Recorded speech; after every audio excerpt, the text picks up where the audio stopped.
नमस्कार शोधार्थियों।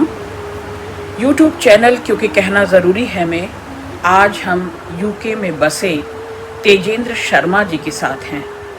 सदी के महत्वपूर्ण कवियों की श्रृंखला बना रही हूँ और आप चौंक जाएंगे क्योंकि तेजेंद्र शर्मा तो मुख्यतः प्रतिष्ठित तौर पर कथाकार हैं,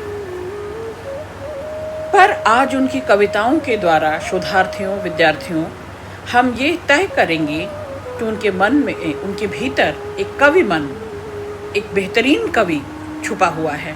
जिस तरह से हम आज उनकी कुछ कविताओं का पाठ करेंगे और इस वाचन विश्लेषण में हम उनकी कविताओं के, उनकी कविताई के सहयात्री बनेंगे। शोधार्थियों, तेजेंद्र शर्मा का जन्म जगरांव, पंजाब में हुआ। भाषा की बात करूं तो इन्हें हिंदी और अंग्रेजी पर पूरी कमांड है। साहित्यिक तमाम विधाओं में काम कर रहे हैं, पर कहानी, कविता और भी कई विधाओं में लेखन कर रहे हैं, सक्रिय हैं, प्रकाशित हो रहे हैं। इनकी कहानी संग्रह की बात करूं तो काला सागर, डिबरी टाइट, देह की कीमत, यह क्या हो गया, बेघर आंखें, सीधी रेखा की परतें, कब्र का मुनाफा, दीवार में रास्ता, मेरी प्रिय कथाएं और ऐसी प्रतिनिध कहानियाँ, बहुत सी कहानी संग्रह प्रकाशित हो चुके हैं। इनके कविता संग्रह में ये घर तुम्हारा है और मैं कवि हूँ इस देश का। तेजेंद्र शर्मा संपादन भी कर रहे हैं। समुद्र पार रचना संसार, ये 21 प्रवासी लेखकों की कहानियों का संकलन है। यहाँ से वहाँ तक ब्रिटेन के कवियों का पहला कविता संग्रह है। ब्रिटेन में उर्दू कलम, समुद्र पार हिंदी गज़ल और प्रवासी संसार कथा विशेषांक, सृजन संदर्भ ये पत्रिका है प्रवासी साहित्य विशेषांक, देशांतर ये दिल्ली हिंदी अकादमी द्वारा प्रकाशित प्रवासी कहानी संग्रह है। इन सब का तेजेंद्र शर्मा जी संपादन कर चुके हैं। सम्मान और पुरस्कार की फेहरिस्त अगर कहें तो डॉक्टर मोटरी सत्यनारायण सम्मान, ये केंद्रीय हिंदी संस्थान आगरा से इन्हें मिल चुका है। प्रवासी भारतीय साहित्य भूषण सम्मान, ये यूपी हिंदी संस्थान से मिल चुका है। हरियाणा राज्य साहित्य और युवा साहित्यकार सम्मान, राज्य साहित्य अकादमी सम्मान और महाराष्ट्र राज्य साहित्य अकादमी सम्मान इन्हें मिल चुका है। युवा साहित्यकार पुरस्कार ये सहयोग फाउंडेशन से मिल चुका है। सुपथगा सम्मान, संकल्प साहित्य सम्मान और डॉक्टर हरिवंश राय बच्चन सम्मान ये भारतीय उच्चायोग लंदन में इन्हें मिल चुका है। शोधार्थियों, तेजेंद्र शर्मा बहुमुखी प्रतिभा के साहित्यकार हैं। प्रवासी कहानियों में तो इनका कोई तोड़ नहीं है। अच्छी खासी लोकप्रियता और प्रतिष्ठा इनको कहानियों की ओर से मिल चुका है। इनकी कहानियों की प्रस्तुति भी इतनी मार्मिक होती है और ये खुद भी उसकी प्रेजेंटेशन बड़ी शानदार रूप से करते हैं। जैसे लगता है कि कोई कहानियाँ विजुलाइज हो रही हो, कोई फिल्म सी सामने चल रही हो। बहुत कम लोग यह जानते हैं कि कविता भी तेजेंद्र शर्मा की प्रिय विधा है। वह जिस मन से कविताएं और गज़लें लिखते हैं, पढ़ते हैं, सुनाते हैं, उसी मन से उसे गाते भी हैं, यानी गज़लों को तरन्नुम में गाते भी हैं।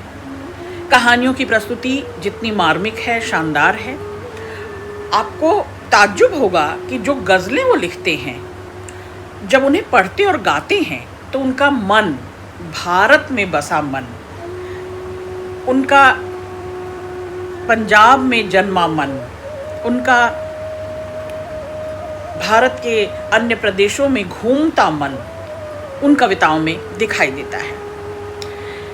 कहानी की अपेक्षा इन्होंने कविताएं अपेक्षाकृत कम लिखी हैं, लेकिन जो भी लिखी हैं उनमें मानवीयता के स्वर लगातार दिखाई दे रहे हैं। इनकी कविताओं में मानव अधिकार का स्वर है और यही बात मुझे अपील करती है और मैं श्रृंखला में इन कविताओं को शामिल करती हूँ।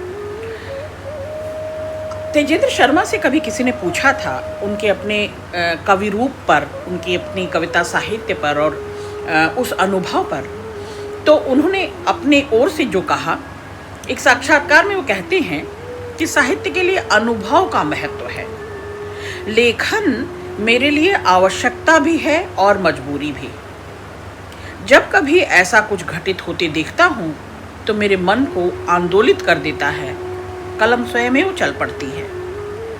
मेरे लिए लिखना कोई अय्याशी नहीं है, न शौक न शगल। इसलिए मैं लेखन केवल लेखन के लिए ऐसी धारणा में विश्वास नहीं रखता। लिखने के पीछे कोई ठोस कारण, कोई ज़रूरी उद्देश्य, मीनिंगफुल मोटिव जिसे हम कहते हैं, ये होना आवश्यक है। और न ही मैं स्वांतः सुखाय लिखता हूँ, क्योंकि स्वांतः सुखाय लेखन नहीं होता। लिखने के बाद ही वो समाज का हो जाता है, तो मैं उसे बहुजन हिताय में ही देखता और समझता पाता हूँ। आज हम तेजेंद्र शर्मा जी की 5 कविताओं के द्वारा उनकी कविताई को जानेंगे, चिन्हेंगे, पहचानेंगे, चिन्हित करेंगे। और शोधार्थियों, मैं मुखातिब हूँ आपकी ओर कि आप अपने कंटेम्प्ररी समकालीन पाठ्यक्रम को पढ़ते हुए तेजेंद्र शर्मा की, एक प्रवासी भारतीय साहित्यकार की, एक प्रवासी भारतीय की, एक प्रवासी मन की, जो प्रवास में कम और अपने देश में ज़्यादा वास करता है जिसका मन, उसकी कविताओं को भी अपने पाठ्यक्रम में जो आपकी कविताएं निर्धारित हैं उनके साथ उसका उल्लेख करें। डरे सहमे बेजान चेहरे अपने चारों ओर निगाह दौड़ाता हूँ, तो डरे सहमे बेजान चेहरे पाता हूँ। डूबे हैं गहरी सोच में भयभीत माँ, परेशान पिता, अपने ही बच्चों में देखते हैं अपने ही संस्कारों की चिंता।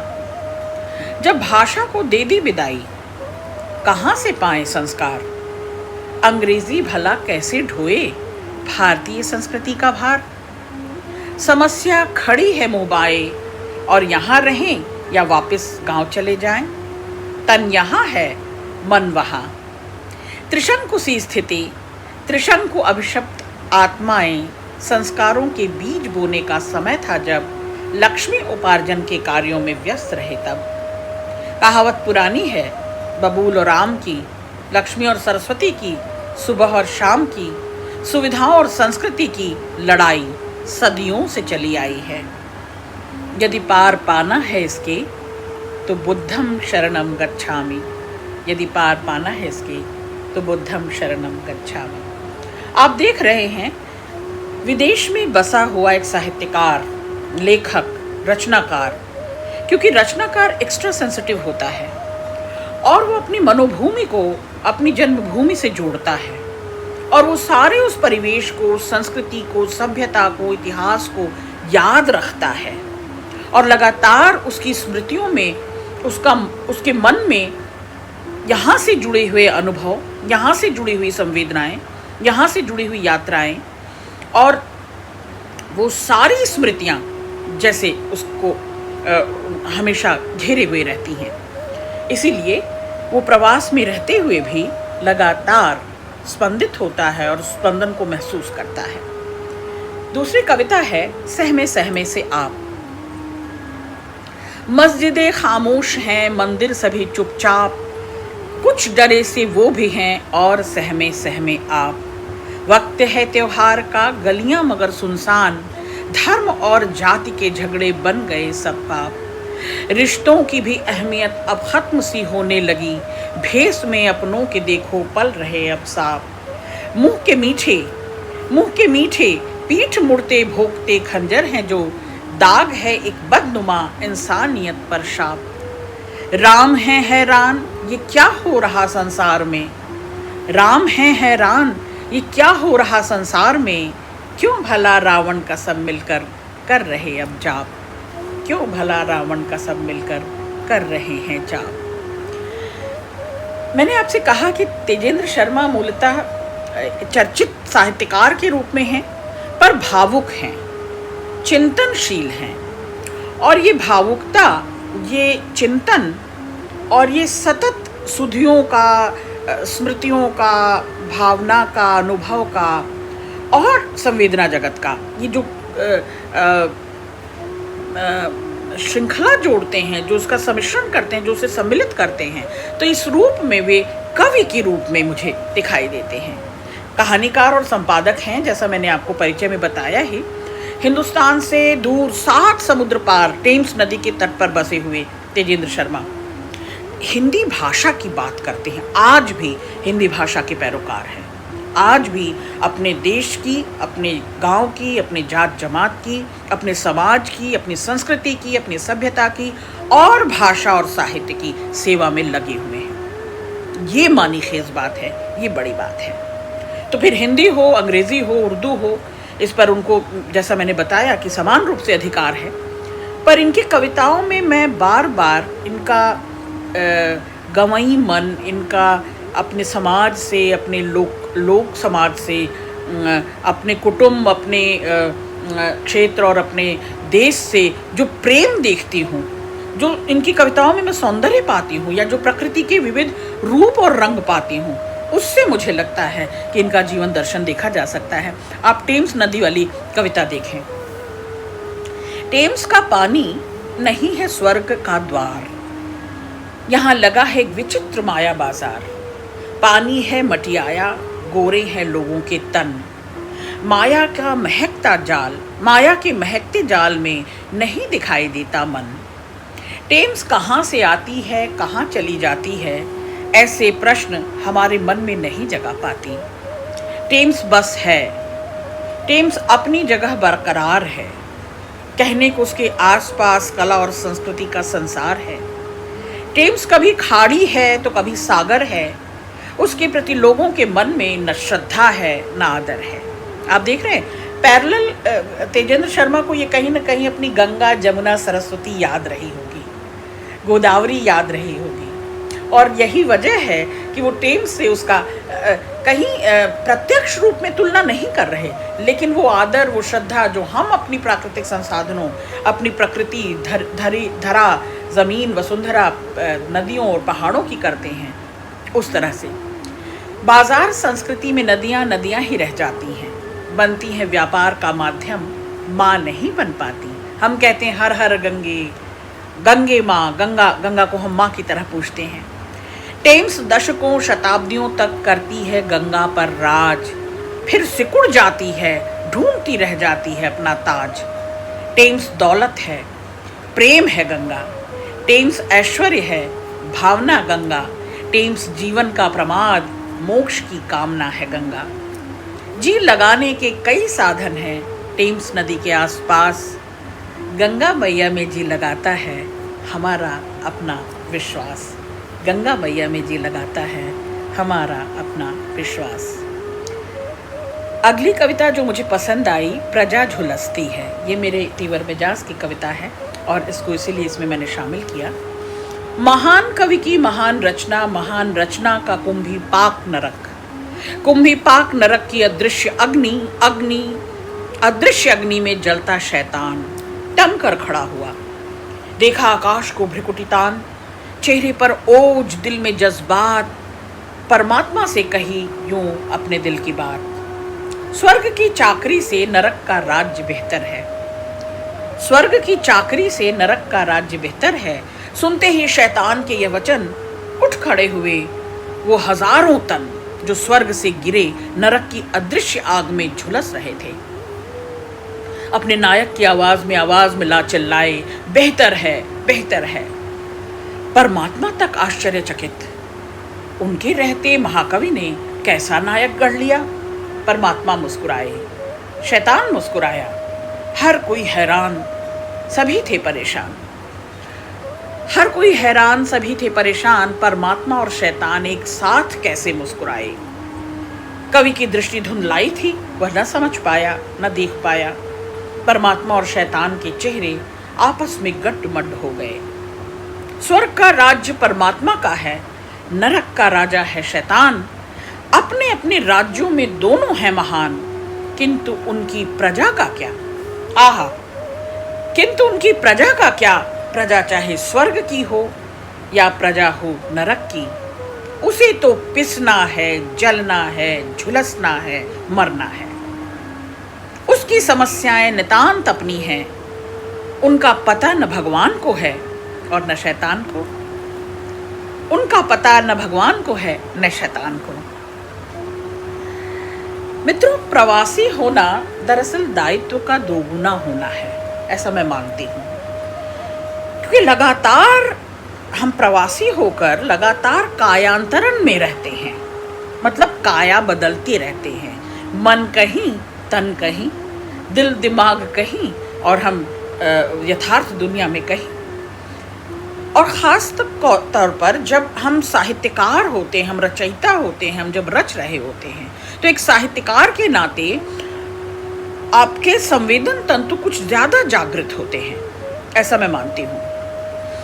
तो तेजेंद्र शर्मा के लिए भी भारत एक अनिवार्य क्षितिज है, और इस अनिवार्य क्षितिज में उनका प्रवासी मानस केवल अतीत जीवी नहीं है कि केवल वो अतीत को याद करता है, बचपन के दिनों को याद करता है, पंजाब को याद करता है, नहीं,